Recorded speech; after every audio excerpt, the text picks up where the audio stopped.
Hi friends, ఎప్పుడు దొండకాయతో routine curries చేసి bore కొడతా అసలు దొండకాయతో ఉల్లికారం ట్రై చేయండి. వేడివేడి అన్నంలో తింటే చాలా బాగుంటుంది.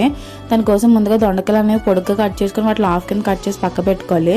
తర్వాత స్టవ్ ప్యాన్ పెట్టుకుని ఆయిల్ యాడ్ చేసుకుని 1 టీ స్పూన్ వరకు ధనియాలు, 1/2 టీ స్పూన్ వరకు జీలకర్ర కూడా యాడ్ చేసుకుని బాగా ఫ్రై చేసుకోవాలి. తర్వాత ఇందులో మనం కారం తగ్గట్టు ఎండుమిర్చి కూడా యాడ్ చేసుకుని బాగా ఫ్రై అయిపోయిన తర్వాత 2 పెద్ద ఉల్లిపాయలు లాంటివి కట్ చేసుకుని ఆ ముక్కలు కూడా యాడ్ చేసుకొని మంచి గోల్డెన్ కలర్ వచ్చేదాకా ఫ్రై చేసుకోవాలి.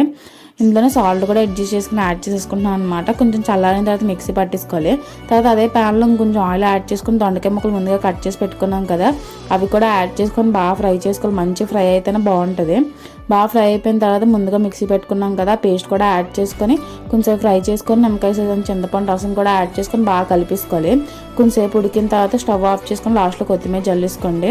అంతే సింపుల్గా దొండకాయ ఉల్లికారం రెడీ అయిపోయింది. Please like, share and subscribe మిక్లీ సబ్బు యూట్యూబ్ ఛానల్. ఫాలో అవడం మర్చిపోకండి ఫ్రెండ్స్. ఒక లైక్ కొట్టినారు వెళ్ళిపోకుండా మంచి మంచి వీడియోస్ మేము ముందుకు వస్తాము.